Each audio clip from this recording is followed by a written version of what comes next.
तो हेलो दोस्तों, welcome to my new YouTube channel. दोस्तों आज हम बात करेंगे चुड़ैल की बदला, एक लड़की की आत्मा के बारे में। तो दोस्तों अगर ये वीडियो आप लोग अच्छा लगा तो वीडियो को लाइक शेयर एंड सब्सक्राइब जरूर कीजिएगा।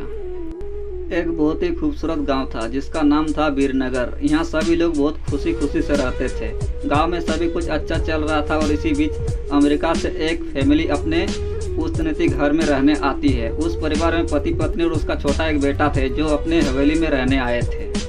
सभी के आते ही गांव वालों ने खुशी की लहर दौड़ पड़ी, क्योंकि यह फैमिली कोई और नहीं बल्कि इसी गांव में रहने वाला एक पुरानी जमींदार की थी और वो गांव उनकी बहुत इज्जत करते थे। सब कुछ ठीक चल रहा था, लेकिन अचानक एक दिन इस परिवार के बच्चे की तबीयत अचानक बिगड़ने लगी।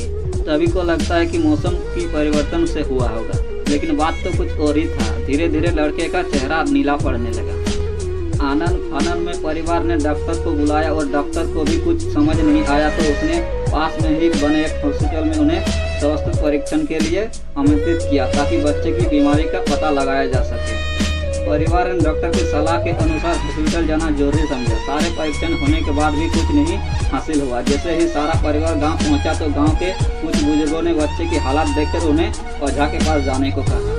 आज भी गांव के पुराने रीति रिवाज के अनुसार झाड़ फूक करके इलाज करने की प्रथा कायम है। परिवार सभी सदस्य बच्चे के लिए ओझा के पास भी जाने को तैयार हो गए। गांव के पास ही पहाड़ी में एक बाबा रहते थे जो कि काली विद्या में भी माहिर थे।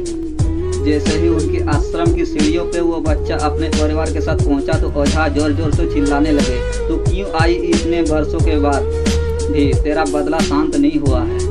यह सब सुनकर बच्चे के माता पिता और गांव वाले दशहत में आ गए। उन्हें समझ नहीं आया कि बाबा को इतना क्रोध क्यों आ रहा है, जबकि उन्हें अभी तक की कोई बात बताई नहीं गई। लेकिन बाबा तो काली माया में परमपद थे। इस जगह से उन्हें रूहानी ताकतों की पहचान आता था। सभी लोगों ने आश्रम में प्रवेश किया, लेकिन बाबा ने केवल उस बच्चे को पास आने को कहा। बच्चे की हालत बहुत ही खराब थी। उसकी आंखें लाल हो चुकी थी, उसका शरीर नीला दिखाई पड़ रहा था और उसके शरीर का तापमान आम बुखार से भी कहीं ज़्यादा था।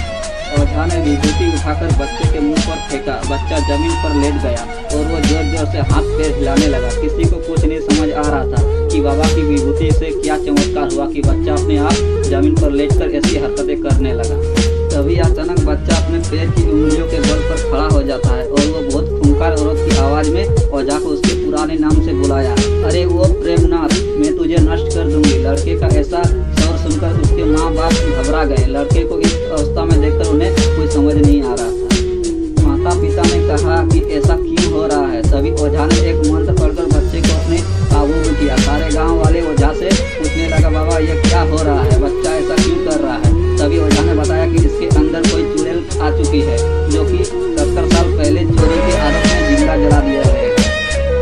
उसे ऐसे सजा देने वाले कोई और नहीं बल्कि इसी बच्चे की दादाजी थे और वो चुड़ैल अपना बदला लेने के लिए इसे आई है, क्योंकि वो गर्भवती अवस्था में जिंदा जलाई थी और उसके आँख में पल रहा मासूम बच्चा भी जल गया। इसी वजह से वो वंश बच्चे को भी दर्दनाक मौत देना चाहती है ताकि उसका बदला पूरा हो सके।